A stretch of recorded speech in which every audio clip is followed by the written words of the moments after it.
सुबह होती है तो मम्मा चिड़िया अपने बच्चे को घोंसले में ना देखकर बहुत दुखी हो जाती है। बच्चे, मेरे कुकू, आप कहाँ हो?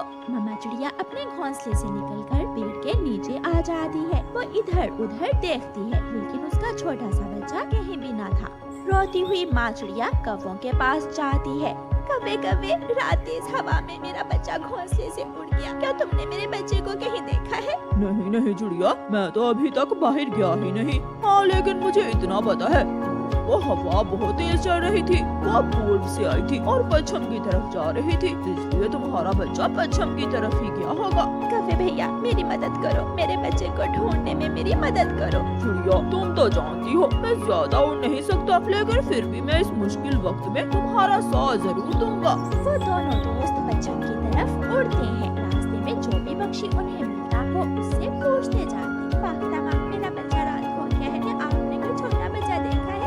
रात की तेज हवा ने बहुत नुकसान किया। किसी का घोंसला टूट गया, किसी का अंडा तो किसी का बच्चा गुम हो गया। छोटी चिड़िया, मैंने तो आपका बच्चा नहीं देखा, लेकिन आप ठीक दिशा में जा रही हो। आपका बच्चा पश्चिम की तरफ ही गया होगा।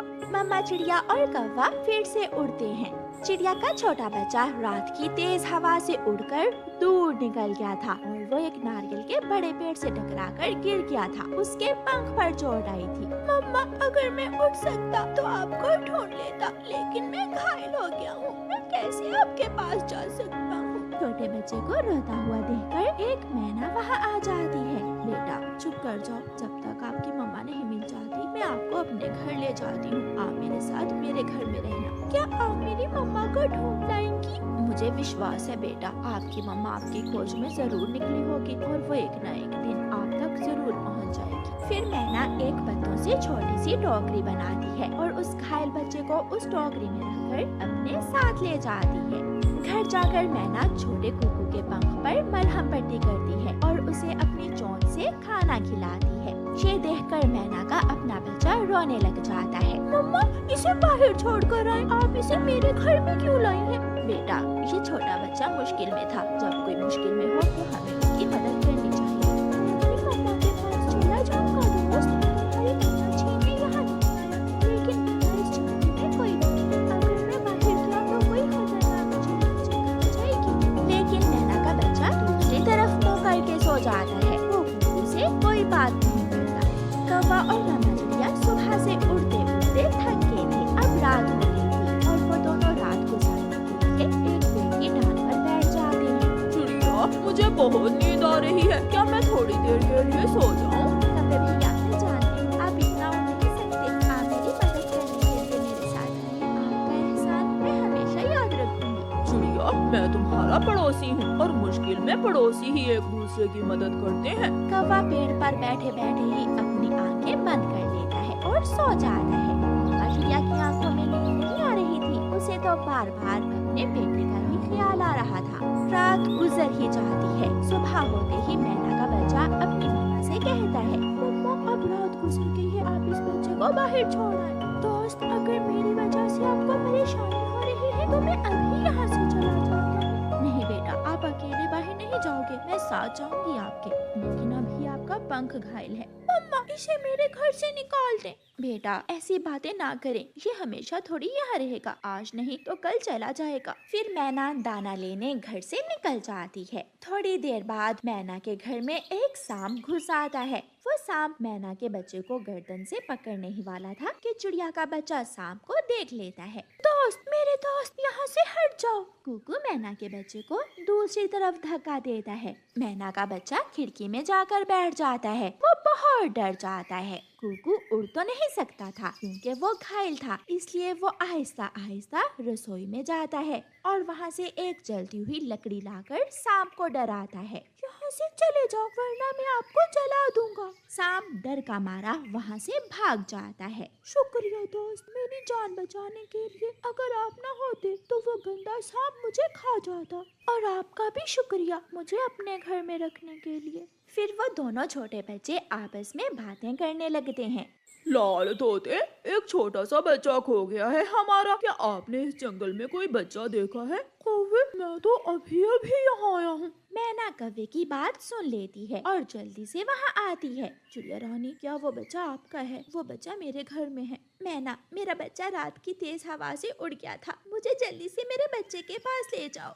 फिर मैना चिड़िया और कौवे को अपने घर ले जाती है। चिड़िया अपने बच्चे को देखकर बहुत खुश होती है। चिड़िया रानी, हमने कर लिया, हमने अपने बच्चे को ढूंढ लिया। दोस्त, क्या अब आप चले जाओगे? मैं उदास हो जाऊंगा आपके बिना। कल तक तो आप इसे यहाँ रख नहीं रहे थे और आज दोस्ती भी हो गई। मम्मा, कुकू ने मुझे सांप से बचाया, वो सांप मुझे खाने ही वाला था। अब मैं अपनी मम्मा के साथ जा रहा हूँ और बाद में आपसे मिलने जरूर आऊंगा। हम दोनों हमेशा दोस्त रहेंगे, आज भी और कल भी। फिर रानो चिड़िया और कौवा कुकू को उठाकर घर वापस जाते हैं। मैना का बच्चा बहुत उदास नजरों से कुकू को देख रहा था। मम्मा चिड़िया अपने घर आती है तो उसकी बेटी गुड़िया चिड़िया उससे पूछती है, मम्मा क्या हुआ? आज फिर आप परेशान हैं, लगता है आज फिर हमारी चूड़ियाँ नहीं बिकी। बेटी, मैं तो आज दूसरे जंगल भी गई, सागर के उस पार गई, लेकिन किसी ने भी चूड़ियाँ नहीं ली। मम्मा, कांच की चूड़ियों का जमाना अब पुराना हुआ। सारे पक्षी मेटल की मजबूत रंग बिरंगी चूड़ियाँ ले लेते हैं जो टूटती भी नहीं है।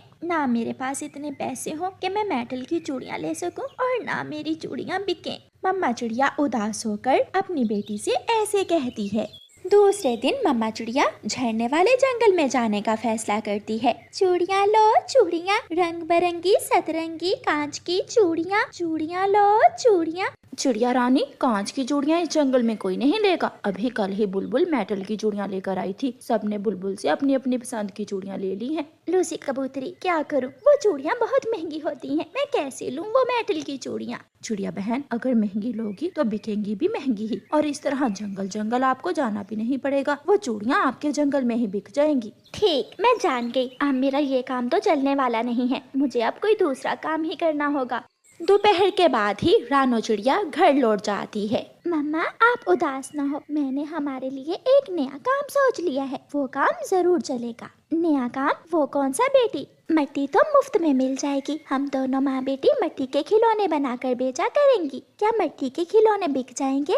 मम्मा, छोटे बच्चे मिट्टी के खिलौने बहुत पसंद करेंगे, और अगर थोड़े खिलौने भी बिके तो मुनाफा ज्यादा होगा। तो ठीक है बेटी, अगर ऐसा है तो हम कल से ही मिट्टी के खिलौने बनाया करेंगे।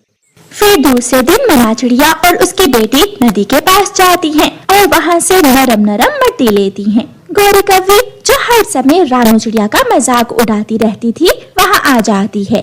आज दोनों माँ बेटी मिट्टी से क्या बनाने वाली हो? मम्मा चिड़िया चुप रहती है, लेकिन गुड़िया गौरी कौवी से कहती है, आंटी गौरी, हम इस मिट्टी से मिट्टी के खिलौने बनाएंगे और वो खिलौने जंगल में बेचा करेंगे। मिट्टी के खिलौने? कौन लेगा तुमसे मिट्टी के खिलौने? आजकल तो बाजार में प्लास्टिक के, चाइना के बनाए हुए रंग बिरंगे खिलौने मिल जाते हैं। गुड़िया बेटी, चलो चले, गौरी को तो आदत है हर समय जली कटी सुनाने की। देखती हूँ मैं भी कि तुम्हारे मिट्टी के खिलौने बिकते हैं या फिर वो मिट्टी के खिलौने तुम नदी में ही फेंकोगी। मम्मा चिड़िया अपनी बेटी को लेकर वहाँ से चली जाती है। घर जाकर गुड़िया मिट्टी में पानी मिलाती है और मम्मा चिड़िया मिट्टी को गूंदती है। दोनों माँ बेटी दिल लगाकर काम करती हैं और मिट्टी के खिलौने बनाना शुरू करती हैं। घोड़ी, हाथी और बहुत सी चीजें मम्मा चिड़िया मिट्टी की बनाती हैं। गुड़िया बेटी, अब ये हमारे खिलौने कल तक सूख जाएंगे। मम्मा, मैंने सोचा है हम ये खिलौने इस जंगल में ही बेचा करेंगे। दूसरे दिन दोनों माँ बेटी वो खिलौने अपनी रेहड़ी पर रखती हैं। मम्मा, आज आप घर में ही रहे, मैं अकेली ही ये खिलौने बेचने जाऊंगी। परंतु बेटी, आप अकेली ही सब कैसे करोगी? मम्मा, मैं अब बच्ची नहीं रही हूँ, मैं सब कर लूंगी। गुड़िया रेहड़ी चलाती है और जंगल में मिट्टी के खिलौने बेचने निकल जाती है। मिट्टी के खिलौने, घोड़ा, हाथी, गाड़ी और जहाज सब मिलेगा। मिट्टी के खिलौने। पापा, मुझे मिट्टी का खिलौना लेना है, मुझे मिट्टी का खिलौना ले दे। कबूतर का बेटा अपने पापा से कहता है, बेटा, ये मिट्टी के खिलौने जल्दी टूट जाएंगे, मैं आपको प्लास्टिक का खिलौना ले दूंगा। अंकल, अगर ये मिट्टी के खिलौने जल्दी टूट जाएंगे तो ये कौन सा हजारों के हैं? 10 रुपए, हर माल 10 रुपए में मिलेगा, जो भी पसंद करो वो 10 रुपए में मिलेगा। पैसों की बचत देखकर कबूतर जल्दी से अपने बेटे को 10 मिट्टी के खिलौने ले देता है। इतने थोड़े पैसों में बच्चे मान जाते थे, इसलिए गुड़िया के मिट्टी के खिलौने बिकने लगते हैं। पहले ही दिन गुड़िया ने अच्छा मुनाफा कमा लिया था। शाम को घर जाते समय गुड़िया चील चाची की दुकान पर जाती है और अपने घर का राशन लेती है। गुड़िया, आज तुमने राशन लेने के लिए पैसे कहाँ से लिए? चाची जी, मैं और मम्मा ने मिट्टी के खिलौने बेचना शुरू किए हैं जो बहुत अच्छे बिकने लगे हैं। वाह गुड़िया बेटी, ये तो बहुत अलग ख्याल है। गुड़िया की मम्मा गुड़िया के पास राशन देखकर बहुत खुश होती है। मम्मा, मुझे पता है आप समझी होंगी कि मैं शाम को सारे खिलौने वापस ले आऊंगी, लेकिन ऐसा नहीं है। मेरे मिट्टी के खिलौने सबको बहुत पसंद आए हैं। बेटी, मुझे तो अभी तक विश्वास नहीं हो रहा कि इतनी छोटी सी चीज भी बिक सकती है। मम्मा देखना, एक दिन हम मिट्टी के खिलौने ही बेचकर अपना घर भी पक्का बना लेंगे। फिर क्या था, गुड़िया हर दिन मिट्टी के खिलौने बनाकर जंगल बेचने चली जाती और थोड़ी ही देर में गुड़िया के सारे मिट्टी के खिलौने बिक जाते। अब तो गुड़िया ने दूसरे जंगल भी जाना शुरू कर दिया था। वो पहले से ज्यादा मिट्टी के खिलौने लेकर आती और दूर दूर तक बेचने जाती। गुड़िया अपनी रेहड़ी पर फल, सब्जियां और अनाज रखकर घर वापस आ रही थी कि गोरी कौवी आ जाती है। गुड़िया, ये सारी चीजें तुमने कहाँ से ली हैं? आंटी, हमने कहा था ना हमारे मिट्टी के खिलौने जरूर बिकेंगे। ये सारा कमाल उन्हीं का है। अच्छा गुड़िया, तुमने तो कमाल का आइडिया निकाला। मुफ्त में मिट्टी ली और खिलौने बनाकर हजारों कमा लिए। हाँ आंटी, कामयाब होने के लिए हमें नई नई चीजों